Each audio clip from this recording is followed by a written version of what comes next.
Présent depuis près de 3 décennies sur France Télévisions, Nathanaël de Rinckezon fête ce 11 mai 2023 la 100e de son émission L'Inattendu. À cette occasion, il a répondu à nos questions sur son émission, sa rentrée, les Jeux Olympiques et son poste de joker pour le Trésor de France 2. Visage connu de France Télévisions, Nathanaël de Rinckezon est passé par le service des sports, Télématin, les JT de 20h et 13h pour le groupe public. Depuis le 2 septembre 2020, il est à la tête d'un magazine hebdomadaire sur France Info, L'Inattendu qui fête, ce 11 mai, son 100e numéro. Programmation spéciale et invité sur mesure permet au rendez-vous de célébrer dignement ce cap. À l'occasion de cette soirée particulière, le journaliste nous a longuement reçus et a joué le jeu de l'interview sur une palette variée de sujets. Nathanaël de Rinckezon, cela me fait marrer de voir des gens interviewés dans les années 1970-1980 d'avec des cravates moches. Télé Loisirs, quel est l'objectif de l'Inattendu chaque semaine? Nathanaël de Rinckezon, comprendre l'actualité grâce aux archives de l'INA. On fait appel à un invité en lien avec le thème. Il nous apporte son éclairage.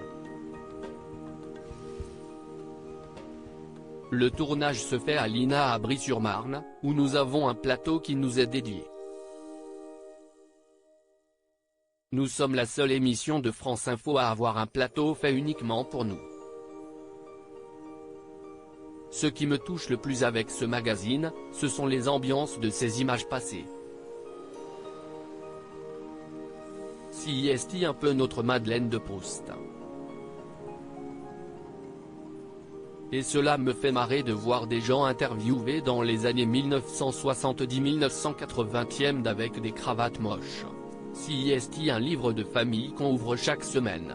Pour cette 100e de l'Inattendu, vous recevez Noël ma mère.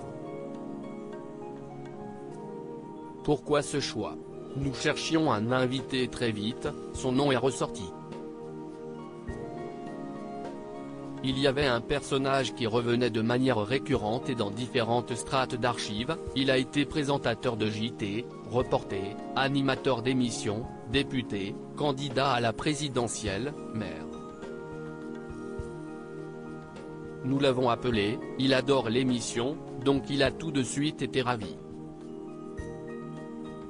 Nathanaël de Rinckezon, joker de Juliane Bugier au JT de France 2, je pars de chez moi à 6h30. L'émission est-elle comme toutes les autres? Le principe reste le même, on décrypte l'actualité avec les archives de l'INA, CIST notre matière première. D'habitude CIST un format de 26 minutes, mais là exceptionnellement nous avons basculé sur du 40 minutes. On a voulu faire quelque chose d'exceptionnel. La semaine passée, durant les vacances de Juliane Bugier, vous avez présenté le Trésor sur France 2. À quoi ressemble une journée en tant que joker? Je n'habite pas tout près, je vis dans une maison au milieu des bois, à la campagne. Je viens le matin en moto pour maîtriser mon emploi du temps car il y a des bouchons sur la route, je pars vers 6h30/6h45. J'essaie d'être là tôt, participer à la vie de la rédaction et la préparation du journal. Jusqu'à 9h on prépare et après il y a la conférence de rédaction qui dure une petite heure et on fait le conducteur. Ensuite je me rends ici, dans le bureau de Juliane Bugier et j'écris mes lancements. On est encore plus pointilleux, précise le journaliste de France 2. Depuis les gilets jaunes et le Covid-19, présentez-vous l'actualité autrement? Face à la défiance du public, il faut se montrer le plus rigoureux possible. Il faut serrer le jeu pour reprendre une métaphore sportive. On est encore plus pointilleux. Mes lancements, nous sommes deux pour les préparer, on recoupe nos informations, on a un prompteur qui travaille avec nous et qui relie et participe à la rédaction. Il y a pas mal de chaînes qui n'ont plus de prompteurs et de présentateurs qui n'ont plus d'assistants. L'ennemi de la bêtise à l'antenne, CIST le low cost. Mes lancements, entre le moment où je les écris et le moment où je les lis, je les ai relus 10 fois, les autres aussi, le rédacteur en chef aussi. Il y a une culture de la rigueur naturelle à France Télévisions. Après, nous sommes humains, nous ne sommes pas à l'abri des erreurs, mais elles ne sont pas organisées. Le frisson du direct, avant, pendant ou après le générique, je l'ai eu. Mon premier 20h c'était un énorme coup de stress, mon premier 13h aussi. Petit à petit on gagne en sérénité. Le stress est là quand il y a des petits problèmes techniques, mais sinon, je suis assez calme. Je ne suis pas rancunier, souligne le présentateur de l'inattendu lorsque Juliane Bugier a été titularisée. Vous avez parlé de votre déception dans la presse. Je ne sais plus ce que j'avais dit à l'époque, mais je vais vous dire ce que je pense. J'ai commencé à faire des remplacements à 13h en 2009 ou 2010. D'Élise Lucet et Marie-Sophie Lacaro a été choisie à son départ, ce qui était très bien.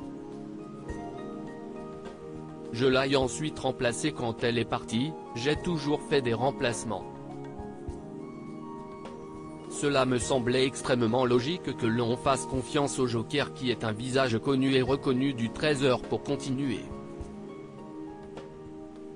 Ils ont choisi Juliane, je n'ai aucun problème avec ça, j'ai juste dit que ça m'aurait semblé logique qu'on me fasse confiance et que j'étais prêt à remplacer Marie-Sophie Lacaro. Lorsqu'elle est partie, d'ailleurs je l'ai fait pendant près de 5 mois. CIST comme ça. Ce sont les vicissitudes des présentateurs. Vous avez vite digéré cette déception ? À l'époque, le directeur de la rédaction Laurent Guimier m'avait reçu et m'avait dit qu'il comprenait. Il m'a demandé de rester Joker aux 13h. Ce que j'ai fait. Je ne suis pas rancunier. J'ai toujours été très fair-play. Ils ont fait un choix, Juliane est très bien, je m'entends bien avec lui. Mais, ça m'a déçu clairement, et ils le savent. Je suis Joker, je présente l'inattendu, j'ai la chance de faire d'autres choses à France Télévisions comme les Jeux Olympiques et je suis aussi représentant des salariés au conseil d'administration. À propos des Jeux, serez-vous présent aux commentaires pour ceux de Paris en 2024 ? Je sais depuis peu que je commenterai l'escrime et le golf. Je suis ravi. Je vais vivre pleinement ces Jeux Olympiques et Paralympiques. J'ai hâte d'être en 2024. Ce seront mes 7e Olympiades aux commentaires pour France Télévisions. À lire aussi Nathanaël de Rinquezen papa. Jean-Baptiste Marteau annonce l'heureuse nouvelle en direct dans le JT de France 2.